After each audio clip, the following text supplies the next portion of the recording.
محترم ناظرین، ذاکر ساحل YouTube channel اور فیس بک پیج پر آپ کا خیر مقدم ہے۔ محمد راشد صاحب اظہر ہند دارالعلوم دیوبند کے آپ امین اور نائب محتمین ہیں۔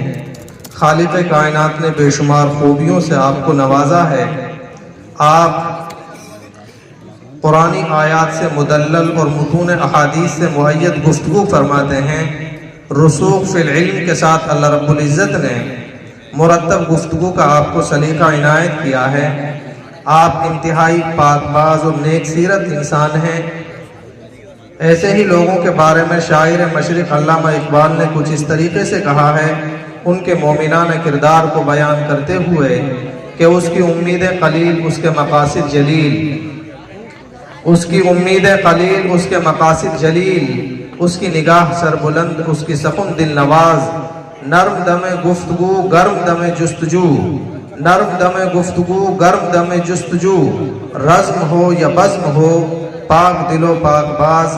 میں حضرت والا سے بڑے ہی ادب و احترام کے ساتھ گزارش کر رہا ہوں کہ آپ اپنے کلیدی خطاب سے اور ناصحانہ کلام سے ہم سب سامعین کو محظوظ فرمائیں۔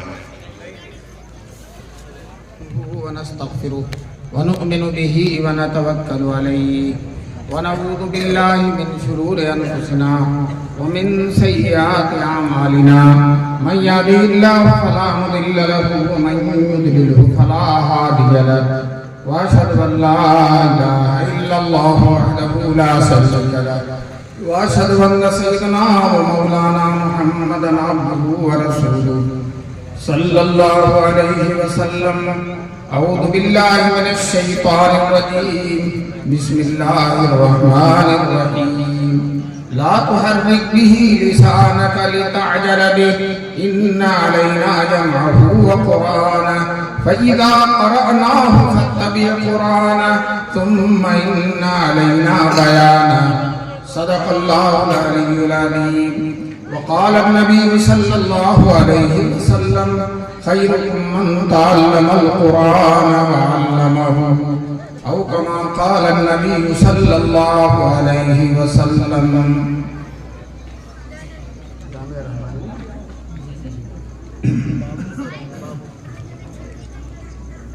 وہ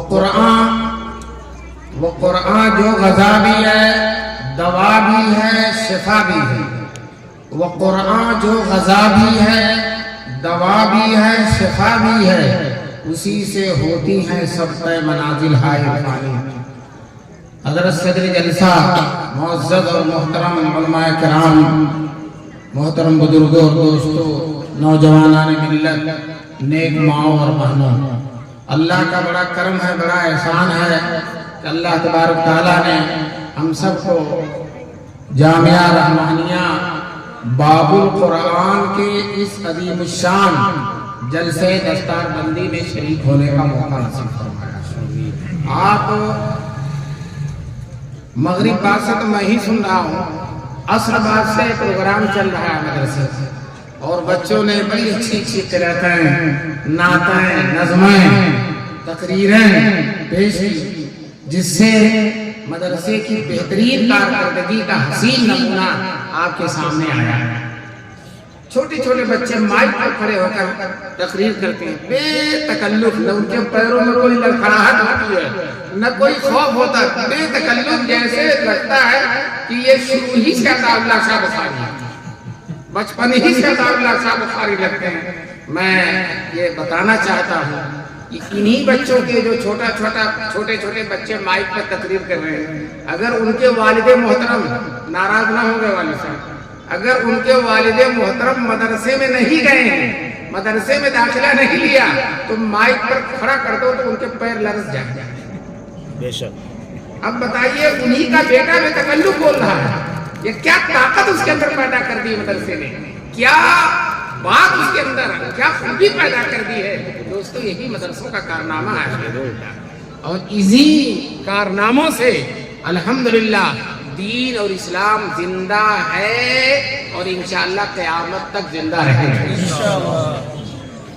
بتاؤ، چھوٹے چھوٹے بچے قرآن کے حافظ ہیں، یہ سال کا آخر چل رہا ہے، ہر مدرسے میں دستار بندی کا جلسہ ہو رہا، کہیں 20 کہیں 25 کہیں 100 کہیں 200، اتنے حافظ ہو رہے ہیں، اور جو جتنا چھوٹا ہے بچہ وہ اتنا ہی شاندار حافظ ہے۔ بڑا والا تو بھولتا ہے اور چھوٹے والا نہیں بھولتا ہے۔ تو یہ عجیب بات ہے، عجیب قوت ہے جو ان مدرسوں کے اندر ہے اور ان بچوں کے اندر مدرسوں نے پیدا کر دی ہے۔ ورنہ دوستو آج ہمارے سب سے بڑے مخالف یہودی ہیں، عیسائی ہیں، مشرک ہیں، لیکن یہ مخالفت اور دشمنی کر کے کریں گے کیا؟ ان کی دشمنی سے ہمارا بگڑے گا کیا؟ یہ ساری دنیا میں سب سے بڑی تعداد عیسائیوں کی ہے، اور پوری دنیا میں ایک بھی عیسائی انجیل کا حافظ نہیں ہے۔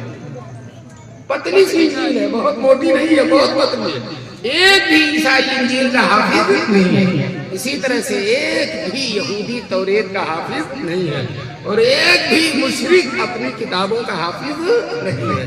اور الحمدللہ یہاں حال یہ ہے کہ چھوٹے چھوٹے بچے، بعض بچے تو لگتا یہ ہے کہ شاید ان کو کمر بند باندھنے کا بھی ڈھنگ ہوگا کہ نہیں ہوگا، اور ماشاءاللہ وہ قرآن کے حافظ ہیں۔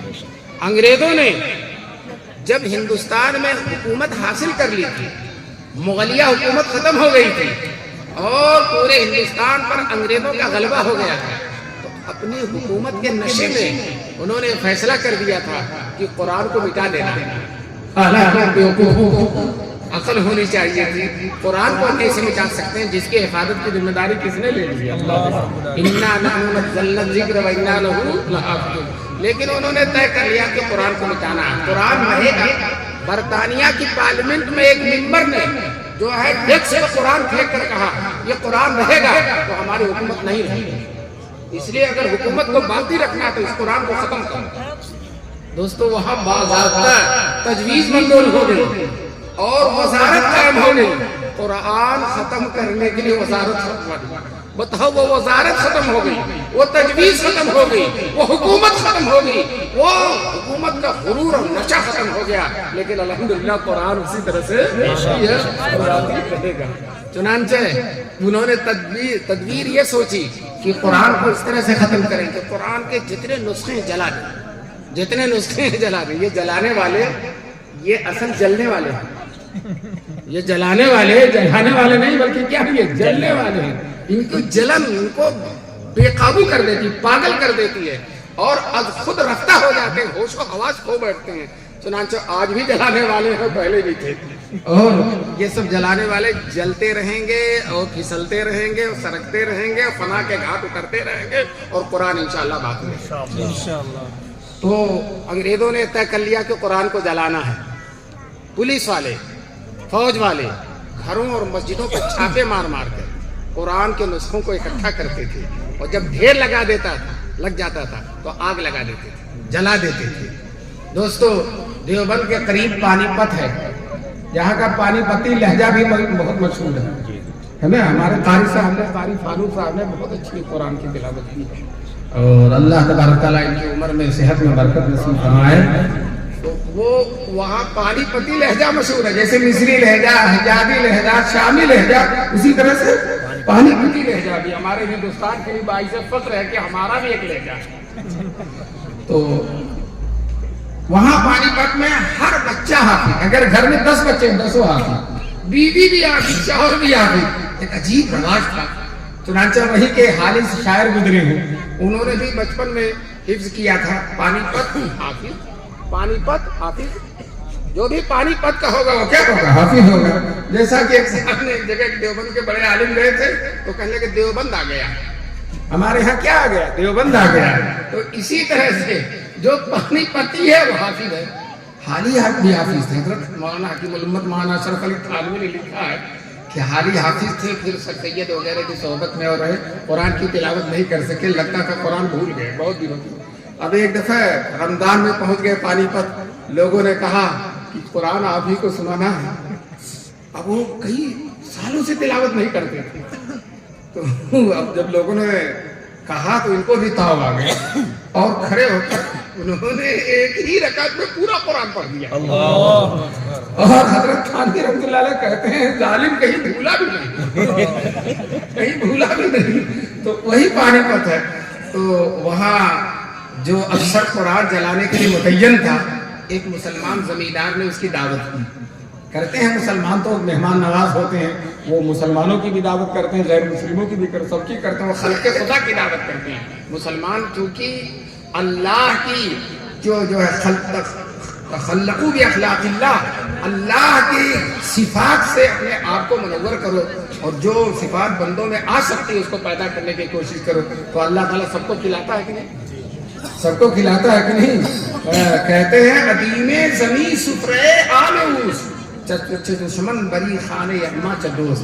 اللہ تعالیٰ کا پوری زمین دسترخوان ہے۔ ہمارا دسترخوان تو اتنا بڑا ہوتا ہے اور یہ پوری زمین اللہ کے دسترخوان ہے۔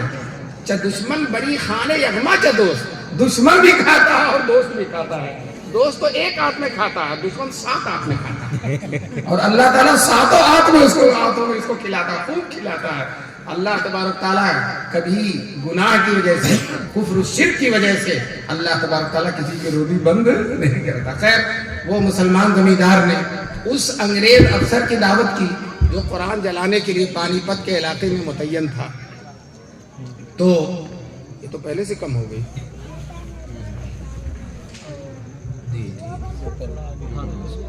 ارے اس کو رہنے دیجیے، یہ کم بھی رہے گا تبھی لوگ سنیں گے انشاءاللہ۔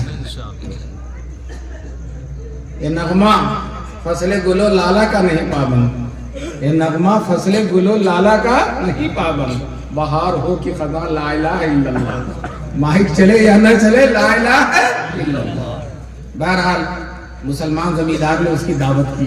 جب وہ دعوت کھا چکا تو کہا ہمارے ہاں دستور ہے جب کوئی معزز مہمان آتا ہے دعوت کھاتا ہے ہم اس کو اپنا قرآن کریم سناتے ہیں، ہماری مذہبی کتاب ہم اس کو سنواتے ہیں، آپ سنیں گے؟ تو انگریز اپنی ٹوٹی پھوٹی اردو میں کہتا ہاں ہم سنیں گا، ہاں ہم سنیں گا۔ محلے کے چھوٹے چھوٹے بچوں کو، جو اکثر مدرسہ باب القرآن کے پڑھے ہوئے تھے، چھوٹے چھوٹے بچوں کو اکٹھا کر دیا کہ یہ قرآن کے حافظ ہے، جس سے چاہو سن لو۔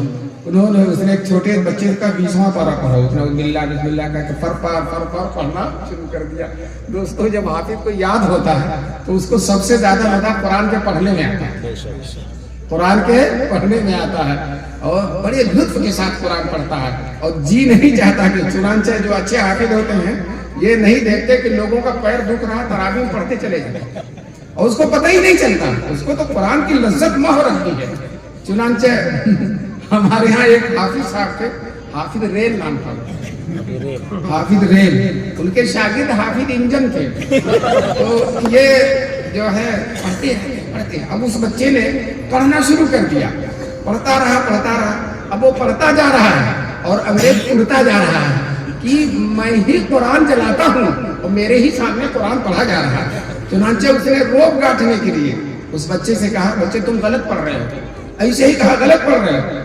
وہ بچہ اتنی طاقت ہوتی ہے قرآن پڑھنے والے کے اندر، اتنی روحانیت ہوتی ہے، اندر سے اتنی مضبوطی ہوتی ہے کہ اس بچے نے کہا چچا تم غلط کہہ رہے ہو، میں صحیح پڑھ رہا ہوں۔ حالانکہ انگریزوں کا روب اتنا زیادہ ہوتا تھا کہ ایک انگریز سپاہی اگر گاؤں میں آ جاتا تو پورے گاؤں کے لوگ دروازہ بند کر کے اندر چلے جاتے تھے، دروازہ کھولتا ڈر، وہ افسر ہے کتنا روب ہوگا، لیکن اس قرآن پڑھنے والے پر الحمدللہ کسی کا روب نہیں چلتا۔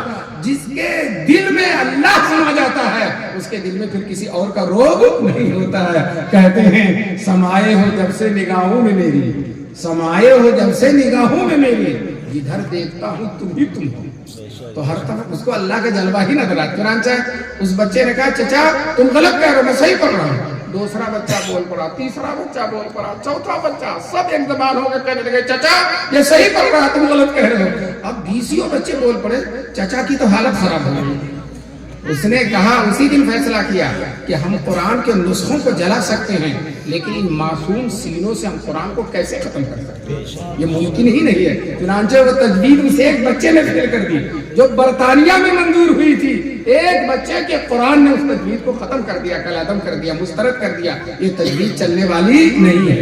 رسول پاک صلی اللہ علیہ وسلم سے اللہ تعالیٰ نے فرمایا کہ اے نبی میں آپ کو ایسی کتاب دوں گا، مسلم شریف کی روایت ہے، اور حدیث قدسی ہے، میں آپ کو ایسی کتاب دوں گا جس کو کوئی پانی دھل نہیں سکتا اور جس کو کوئی آگ جلا نہیں سکتی۔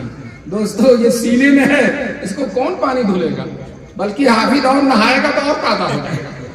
اور اسی طرح سے کوئی آگ جلا نہیں سکتی اس کو۔ حدیث میں آیا ہے اگر قرآن کسی کا چمڑے میں رکھ دیا جائے اور اس چمڑے کو آگ میں ڈالا جائے تو وہ چمڑا نہیں جلے گا۔ اس کی تشریح علماء نے کی ہے، اگر حافظ قرآن کو کسی گناہ کی وجہ سے عارضی طور پر جہنم میں بھی ڈال دیا جائے گا تو انشاءاللہ اس کا جسم جلے گا نہیں، پھر وہ صحیح سالم نکل آئے گا۔ تو دوستو جو ہے فرمایا اللہ تعالیٰ نے، اے نبی میں آپ کو ایسی کتاب دوں گا جس کو کوئی پانی دھل نہیں سکتا، جس کو کوئی آگ جلا نہیں سکتی، جس کو سویا ہوا بھی پڑھے گا اور جاگتا ہوا بھی پڑھے گا، جس کو سویا ہوا بھی پڑھے گا اور جاگتا۔ جو لوگ قرآن کی تلاوت کرتے رہتے ہیں اکثر ان کو تجربہ ہوگا کہ کبھی نیند کھلتی ہے تو وہ تین والزیتون پڑھتے ہوئے ہوتے ہیں، وہ طوری، وہ کتابیں مستور پڑھتے ہوئے نظر آتے ہیں، زبان پر ان کے جاری ہوتا ہے۔ حکیم الاسلام حضرت قاری طیب صاحب رحمۃ اللہ علیہ کے حالات میں لکھا ہے کہ ایک دفعہ نیند میں 9 پارہ پڑھ گئے، نیند میں 9 پارہ پڑھ گئے، تو اس کتاب کو سوتا ہوا بھی پڑھے گا اور بولو جاگتا۔ بتاؤ اس مذہب کو کون مٹا سکتا ہے؟ وہ لوگ مٹا سکتے ہیں جو اپنی کتاب نہ سوتے ہوئے پڑھتے ہیں نہ جاگتے ہوئے پڑھتے ہیں۔ وہ اس مذہب کو مٹا سکتے ہیں جس کی کتاب سوتے ہوئے بھی پڑھی جا رہی ہے اور جاگتے ہوئے بھی پڑھی جا رہی ہے۔ بتاؤ مٹا سکتے ہیں؟ وہ خود مٹ جائیں گے انشاءاللہ۔ قرآن والوں کو کوئی مٹا نہیں سکتا۔ چنانچہ جو 2 بھائی سگے حافظ قرآن تھے، ایک چارپائی پر دوسرا دوسری چارپائی پر سویا کرتا تھا اور دونوں سوتے رہتے تھے، ایک سناتا تھا اور ایک سنتا تھا۔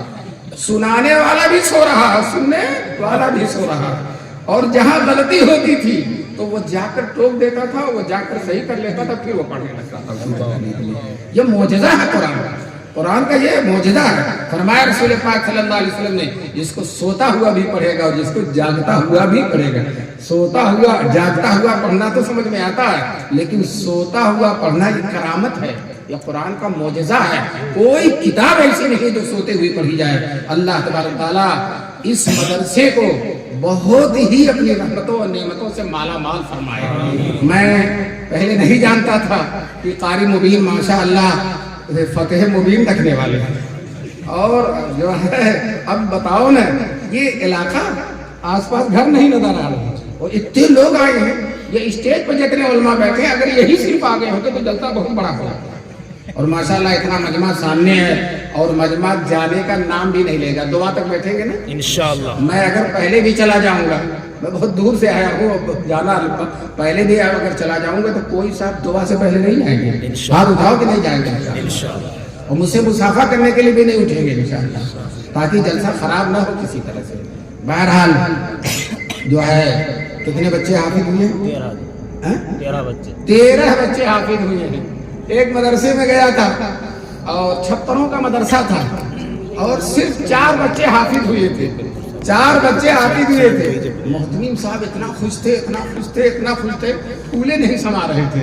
جب رپورٹ پڑھنے کا وقت ہوا تو مائک پر کھڑے ہوئے 56 کی طرف اشارہ کر کے کہا، دیکھو ان 56 نے 4 بادشاہ پیدا کیے، 4 حافظ ہوئے تھے، دیکھو ان 56 نے 4 بادشاہ پیدا کیے۔ میں کہتا ہوں بادشاہ ان حافظوں کا مقابلہ کر سکتا ہے؟ نہیں۔ بادشاہ آج ہے کل نہیں ہے، مشینوں نے ساتھ نہیں دیا تو نہیں ہے، مشینوں نے ساتھ نہیں دیا تو نہیں ہے۔ دوستو بادشاہ آج ہے اور کل نہیں ہے، اور یہ آج بھی بادشاہ ہیں، قبر میں بھی بادشاہ رہیں گے اور میدان محشر میں بھی بادشاہ رہیں گے۔ جو آج جو بادشاہ ابھی دیکھیے گا ان کی پگڑی بدھے گی، دیکھیے گا بادشاہوں سے بھی جو ہے روب و داب میں پڑے ہوئے، جیسا کہ کسی نے ان حافظوں کے حافظ سرور کونین صلی اللہ علیہ وسلم کے بارے میں کہا ہے، شاہوں سے سوا سطوت سلطان مدینہ، شاہوں سے سوا سطوت سلطان مدینہ، ظاہر میں غریب الغربا پھر بھی عالم۔ حضور کی شان میں کہا جگر مراد آبادی نے، ظاہر میں غریب الغربا پھر بھی عالم، شاہوں سے سوا سطوت سلطان مدینہ. تو یہ سلطان مدینہ کے جانشین ہیں, ان کا بھی روب و داب شاہوں سے بڑھ کر ہے.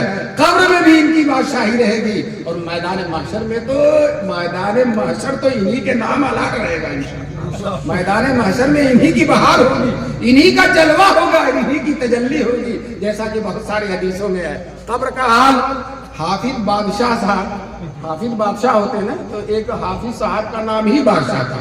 100 لڑکوں کو پڑھاتے تھے, 100 لڑکوں کو, 10 لڑکوں کو ایک ساتھ سنتے تھے. اور کیا مجال ہے کوئی لڑکا غلط پڑھ کر چلا جائے. ہمارے بہت سے حافظ 2-3 کو سنتے ہیں تو اس میں بہت سے لڑکے اپنا 2-4 رکوع چھوڑ کر چلے جاتے ہیں, پکڑ میں نہیں آتا تھا.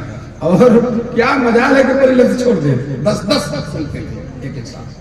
جب حافظ صاحب کا انتقال ہو گیا تو ان کو قبرستان ندی کے کنارے تھا, رام گنگا ندی ہے چمپارن ضلع میں, وہاں ان کو دفن کر دیا گیا. دفن کرنے کے 33 سال کے بعد, کتنے سال کے بعد, 33 سال کے بعد حافظ صاحب نے کسی گاؤں کے معزز آدمی کو خواب میں آ کر بتایا کہ میری قبر میں پانی آ رہا ہے, ندی کا پانی رس رہا ہے قبر میں, میری قبر یہاں سے ہٹا دی جائے. ایک نے خواب دیکھا, دوسرے, کئی لوگوں نے دیکھا. مفتیوں سے فتویٰ پوچھا گیا تو مفتیوں نے کہا جب حافظ صاحب کہہ رہے ہیں تو قبر کھود دی جائے, ان کی دیکھا جائے کیا صورتحال ہے. چنانچہ اعلان ہو گیا فلاں تاریخ کو قبر کھودی جائے گی. مجمع اکٹھا ہو گیا, مجمع اکٹھا, قبر کھودی گئی. 3 دن میں لاکھ سڑ جاتی ہے, ختم ہو جاتی ہے, ایسی بدبو ہو جاتی ہے کہ ناقابل برداشت ہوتی ہے 3 دن کے اندر. اور یہاں 33 سال گزر گیا ہے. جب قبر کھودی گئی تو عجیب ماجرا ہے. حافظ صاحب زندہ ہیں, ہونٹوں میں تری ہے, آنکھوں میں نمی ہے. ہونٹوں میں تری ہے, آنکھوں میں نمی ہے. اور حافظ صاحب تو تر و تازہ ہے, وہ کفن جو ان کے جسم سے لگا وہ بھی تر و تازہ ہے. کسی شاعر نے نقشہ کھینچا, امانت کی طرح رکھا لحد نے روز محشر تک, امانت کی طرح رکھا لحد نے روز محشر تک, نہ ایک منہ کم ہوا اپنا, نہ ایک تارے کفن بگڑا. دوستو یہ حافظ کی شان ہے. اور اس کے بعد میدان محشر میں حافظ کی بہار ہی ہوگی. اللہ تعالیٰ حافظ کو بلائیں گے اپنے سامنے, اللہ تعالیٰ بلائیں گے. بتاؤ, بڑے سے ملنے کے لیے ٹائم لیا جاتا, ٹائم نہیں ملتا. اور بڑوں کے بڑے, حکم الحاکمین, قادر و قیوم, عرش و فرش کے مالک اللہ تبارک تعالیٰ اس حافظ قرآن کو اپنے سامنے کھڑا کریں گے. اور پھر وہ آئے گا تو اس کے ابا کو بھی بلائیں گے. اسی لیے میں حافظ قرآن کے ابا سے کہتا ہوں کم سے کم داڑھی وڑھی رکھ لو. بے داڑھی کے نہ, اب اللہ کے سامنے بلائے جاؤ گے, اسے داڑھی چھپائے رہو گے تو شرمندگی ہوگی. اس لیے داڑھی آج ہی جن کے بیٹے حافظ ہیں, باپوں سے میں درخواست کرتا ہوں کہ وہ داڑھیاں رکھ لیں. بہرحال بیٹے کو بلایا جائے گا اور باپ کو بلایا جائے گا. بیٹے سے کہا جائے گا پڑھو, بیٹا پڑھتا جائے گا, ایک آیت پڑھے گا اور باپ کا جنت میں 1 درجہ ہو جائے گا. دوسری آیت پڑھے گا, بیٹا پڑھتا جائے گا اور باپ کا درجہ بڑھتا چلا جائے گا. ہمارے دارالعلوم دیوبند کے شیخ الحدیث حضرت مفتی صاحب سعید صاحب, اللہ ان کے قبر کو نور سے بھر دے, وہ اس حدیث کو سنا کر بطور لطیفہ کہتے تھے, ڈنڈا کھایا بیٹے نے اور درجہ بڑھ رہا ہے باپ کا. حضرت فرماتے تھے ڈنڈا کھایا بیٹے نے اور درجہ بڑھ رہا ہے کس کا, باپ کا. دوستو کیوں ڈنڈا کھایا؟ یہ حافظ صاحب دبلے دبلے, پتلے پتلے, کمزور بھی آپ کے سامنے آئیں گے, دیکھیے گا فجر سے 1 گھنٹہ پہلے اٹھ جاتے ہیں, سردیوں میں 2 گھنٹہ پہلے اٹھ جاتے ہیں. اور جو ہے فجر سے پہلے ہی حافظ صاحب کو سبق, اپنے استاد کو سبق بھی سنا دیتے ہیں. اور استاد صاحب بھی ماشاءاللہ جو ہے قربانی دینے والے, معمولی تنخواہ ہے. لیکن بتاؤ, آج 10 بجے سے آفس شروع ہوتی ہے اور سب, کوئی افسر 12 بجے جاتا, کوئی 1 بجے جاتا. اور یہ حافظ لوگ, یہ اللہ کے خادم, یہ دین کے خادم, یہ قرآن کے خادم, فجر سے 1 گھنٹہ پہلے اٹھ کر بیٹھ جاتے ہیں. اور بچہ جب سنانے جاتا ہے, اگر کہیں بھول ہوتی ہے, یاد نہیں ہوتا, تو تھپڑوں کا نقطہ دیکھ لیتے, تھپڑ ہی تھپڑوں سے تھپڑ. اسی طرح مفتی صاحب اشارہ فرما رہے ہیں, ڈنڈا کھایا بیٹے نے اور درجہ بڑھ رہا کس کا, باپ کا. کیوں؟ باپ نے قربانی دی. باپ نے اس کو انگلش میڈیم میں نہیں بھیجا لے کر پہنا کر ٹائی لگا کر, اور باپ نے اس کو سعودی عرب کمانے کے لیے نہیں بھیجا. باپ نے اس کو فیکٹریوں اور کارخانوں میں نوکر نہیں رکھ دیا. باپ نے اس کو سڑکوں اور گلیوں پر آوارہ گھومنے کے لیے نہیں چھوڑا, بلکہ باپ نے لا کر اس کو مدرسہ باب القرآن میں داخلہ کر دیا. یہ باپ نے قربانی دی ہے. آج باپ کی قربانی, آج باپ کو قربانی پانے کا وقت آ گیا. دوستو, جب بیٹا پڑھتا جائے گا اور باپ کا درجہ بڑھتا جائے گا. تو وہ لوگ جن کے 6 بیٹے تھے, 7 بیٹے تھے اور ایک کو بھی حافظ نہیں بنایا, وہ کبھی افسوس بنیں گے, کاش کی ایک بیٹے کو میں حافظ بنا دیتا, آج بھی میرا درجہ بڑھتا چلا جاتا. اللہ تبارک تعالیٰ یہ جو بچے حافظ ہوئے ہیں انہیں قبول فرمائے, اور میں دل کی گہرائیوں سے قاری مبین صاحب کو میں مبارکبادی دیتا ہوں کہ اتنا شاندار مدرسہ چلا رہے ہیں. 32 دانت کی بیچ میں جس طرح سے زبان ہے اسی طرح سے الحمدللہ ان کا یہ مدرسہ ہے, اور جو ہے بڑی شان کے ساتھ چلتا ہے. اس زبان کو یہ دانت روک نہیں سکتے, زبان کو دانت روک نہیں سکتے. اسی طرح سے اس مدرسے کو جو ہے ماحول اور فضا کا موافق نہ ہونا انشاءاللہ اس مدرسے کو روکے گا نہیں. یہ مدرسہ چلتا رہے گا انشاءاللہ, قیامت تک چلتا رہے گا. اور یہ سارے مدرسے یادگار ہیں, نمونہ ہیں, اور جو ہے مثال ہیں دارالعلوم دیوبند کی. دارالعلوم دیوبند کا مدرسہ کن حالات میں کھلا تھا؟ آپ کو معلوم ہے حالات اتنے خطرناک تھے کہ یہ سب لوگ یہ کہہ رہے تھے شاید ہندوستان میں اسلام محفوظ نہیں, شاید ہندوستان میں اسلام محفوظ نہیں رہے گا. دوستو, لارڈ نکالے جو انگریزوں کا وزیر تعلیم تھا, اس نے حکومت کے غرور میں اعلان کر دیا تھا, حکومت کے نشے میں اعلان کر دیا تھا کہ ہم ایسے ہندوستانی بنائیں گے جو صورت و شکل کے اعتبار سے ہندوستانی ہوں گے اور ذہن و دماغ کے اعتبار سے انگلستانی ہوں گے, انگریز ہوں گے. اس نے یہ طے کر لیا تھا, حکومت کے نشے میں اعلان کر دیا تھا. دوستو, ادھر تخت و تاج کا اعلان ہے, لشکر و سپاہ کا اعلان ہے, حکومت و اقتدار کا اعلان ہے. ادھر اللہ کے کچھ ناتما بندوں نے, کچھ اللہ تبارک تعالیٰ کے محبوب اور مخصوص بندوں نے, جس میں حاجی امداد اللہ مہاجر مکی ہیں, مولانا قاسم نانوتوی ہیں, مولانا رشید احمد گنگوہی ہیں, ان سب نے اللہ کے توکل پر عاجزی اور انکساری اور تواضع کے ساتھ سر جھکا کر اعلان کر دیا تھا کہ ہم انشاءاللہ دیوبند کا مدرسہ قائم کر کے ایسے ہندوستانی بنائیں گے جو صورت و شکل کے اعتبار سے ہندوستانی ہوں گے اور ذہن و دماغ کے اعتبار سے مکی اور مدنی ہوں گے. میں آپ سے بتاؤں مسلمان دوستو, ہم کامیاب ہیں کہ نہیں کامیاب؟ ہم میں ہر ایک مکی اور مدنی ہے. کس سے پوچھو, آج کل ہمارے ہندوستان سے اتنا عمرہ کرنے جا رہے ہیں کہ جس کو دیکھو عمرہ کرنے, جس کو دیکھو عمرہ کرنے. تو کیوں؟ وہی بات ہے, ہم کیا ہیں؟ مکی اور مدنی ہیں. ہم یہاں ہیں. کہنے والے نے کہا حب احمد ازل ہی سے سینے میں ہے, میں یہاں ہوں, میرا دل مدینے میں ہے.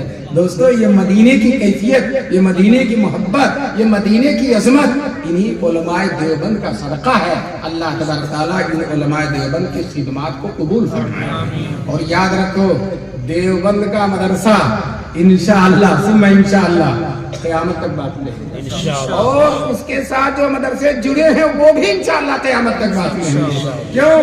دیوبند کا مدرسہ کبوتر ہے, کبوتر, اور سارے مدرسے اس کبوتر کے پر بیٹھنے والے ہیں. فارسی شاعر کہتا, مورے مسکی حوث داس کی در کعبہ رسد, چونٹی کو تمنا تھی کہ حج کرنے جائے. علماء دیوبند سے وہ بھی مستفید تھی, اس کی تمنا تھی کہ حج کرنے جائے. اب وہ کیسے جا سکتی تھی؟ ایک کبوتر حرم جا رہا تھا, اس کبوتر کے پیر پر بیٹھ گئی اور وہ بھی چلی. تو اسی طرح سے جس طرح سے دیوبند کامیاب ہے, انشاءاللہ دیوبند سے منسلک جتنے مدرسے ہیں وہ سب کامیاب ہیں, اور ان کو کوئی مٹانے والا نہیں ہے. ہمارے حضور صلی اللہ علیہ وسلم نے عرفات کے میدان میں دعا کی تھی آخری حج میں. جب حضور نے آخری حج کیا, 1 لاکھ صحابہ کا مجمع حضور کے ساتھ تھا. بتاؤ, ایک صحابی اگر کسی لشکر میں چلا جائے وہ لشکر کے فتح ہونے کی ضمانت حدیث میں آیا ہے, اور ایک تابعی چلا جائے تو لشکر کے فتح ہونے کی ضمانت ہے. اور یہاں 1 لاکھ صحابی ہیں, اور پھر نبیوں کے سردار ہیں, خاتم الانبیاء اور رسول سرور کونین محبوب رب العالمین موجود ہیں. اور حضور صلی اللہ علیہ وسلم نے اونٹنی پر بیٹھ کر خطبہ دیا تھا, اونٹنی پر بیٹھ کر, اور 1 لاکھ کا مجمع, یہاں 2 مائک لگے ہوئے ہیں پھر بھی صحیح کیے جا رہے ہیں, اور ایک بھی مائک نہیں, اور کہتے ہیں پورا مجمع حضور کی آواز سن رہا تھا, اور قریب والا جیسے سن رہا تھا ویسے ہی دور والا بھی سن رہا تھا. یہ معجزہ ہے حضور پاک صلی اللہ علیہ وسلم. اسی عرفات کے میدان میں حضور نے دعا کی تھی, اے اللہ میری امت قیامت تک باقی رہے. کیا دعا کی تھی؟ اے اللہ میری امت قیامت تک باقی رہے. کوئی ظالم و جابر میری امت کو ختم نہ کر سکے. حضور نے دعا کی تھی. دوستو جب یہ دعا اور اللہ تعالیٰ نے عرفات ہی میں حضور کو بتلا دیا تھا میرے محبوب آپ کی دعا قبول, میرے محبوب آپ کی دعا قبول. تو اس مقبول دعا کے بلبوتے پہ میں کہتا ہوں اس ملک میں اور اس دنیا میں کوئی رہے یا نہ رہے ہم تو رہیں گے انشاءاللہ. ہمارے سر پر دعائیں ہیں جناب رسول پاک اور حضور نے کہا فرمایا تھا میری امت باقی رہے, اور امت نام ہے قرآن و حدیث سے ملنے والوں کا, قرآن و حدیث سے جڑنے والوں کا.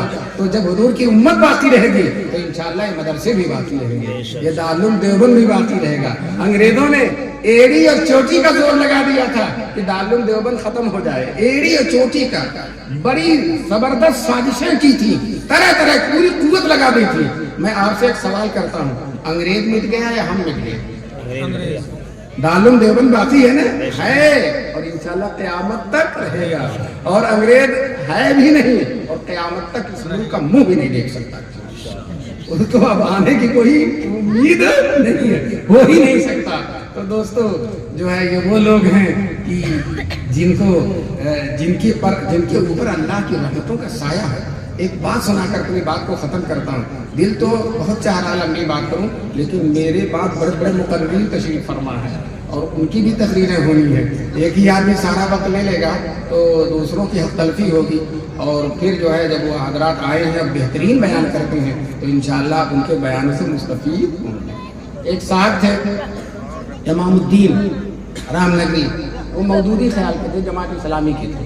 انہوں نے شیخ الاسلام کے خلاف کتاب لکھی تھی, شیخ الاسلام کا رسالہ ایمان و عمل, تو اس کے خلاف انہوں نے کتاب. انہی امام الدین کے بیٹے تاج الدین اشعر بنارس کے رہنے والے تھے, دیوبند آئے اور دیوبند آ کر اتنا متاثر ہوئے کہ کہتے ہیں گمسم کھڑا ہوں روضہ قاسم کے سامنے.